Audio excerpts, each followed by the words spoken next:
Hello and welcome to Games from Folktales, a podcast that mixes historical research and tabletop role-playing settings. I'm your host, Timothy Ferguson. This week it was Bonisagus and Epicurean. This is a bit of a deep dive into Ars Magica history. If you're here for plot hooks for other games, try a different episode. Sorry. A few weeks ago, the podcast covered the weeping philosopher Heraclitus. His parallel, the laughing philosopher Democritus, doesn't have a lot of surviving work, but one of his followers, although he claimed he was self-taught, was Epicurus, and he seems to have been a Hermetic magus before his time. Epicurus gets a bad rap in history. His name is used for hedonist or heretic in medieval writing. In modern writing, it's a synonym for gourmand. Instead, let's have a look at what he actually said. His thoughts and lifestyle seem so familiar that it seems fair to ask if Bonisagus was one of his admirers. Epicurus said the great goal of life was ataraxia, by which he meant something similar to tranquility of spirit. There were several key features to ataraxia, but a key one was aponia, which means freedom from pain or want. Epicurus believed that pleasure was freedom from pain, so true painlessness was as much pleasure as a person could have. What does a life of pleasure look like? Physical pleasures like eating are only momentary, but mental pleasures like memories are persistent and so are more important. Each of those types of pleasures can be divided into two types.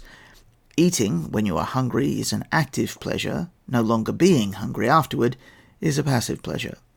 Passive pleasures are superior to active pleasures.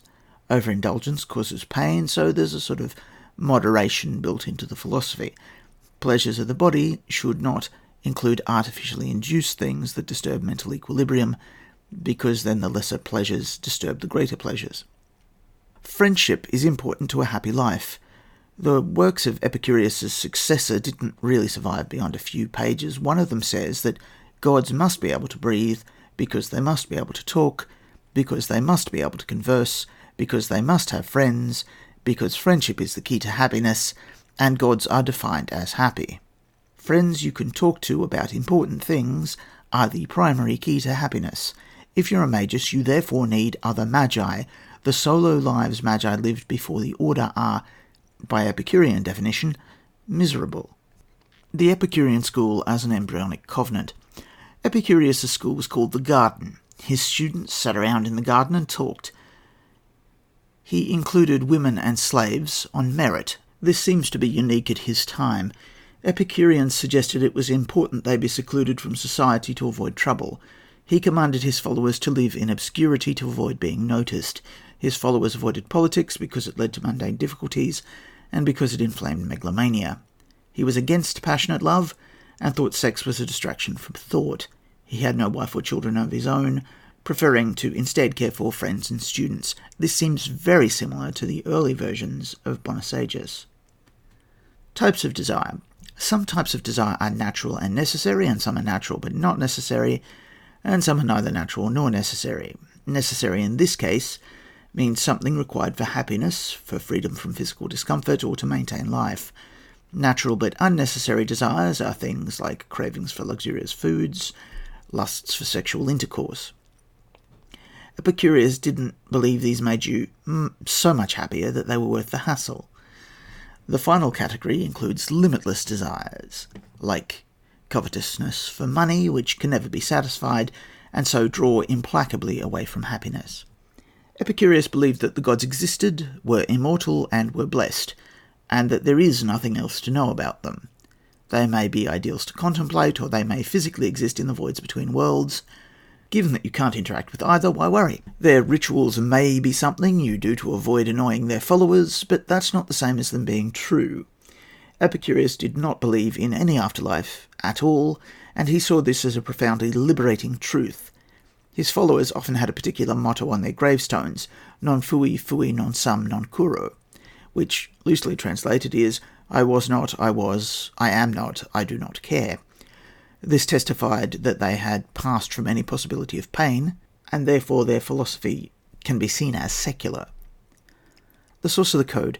The school operated under a social contract. People would avoid both punishment and doing those things which required punishment because either drew the person away from being happy in the highest sense. Laws and punishments were necessary for the unwise. The idea that the law was just what everyone agreed it to be, that justice was a human construction rather than an expression of some fundamental aspect of natural law, seems to lead to the code being drawn up by the founders. They don't need a historical template or a precedent because they think they have the right to say what justice is. Atomic theory. Epicurus was a follower of Democritus, who believed the world was made up of atoms separated by void.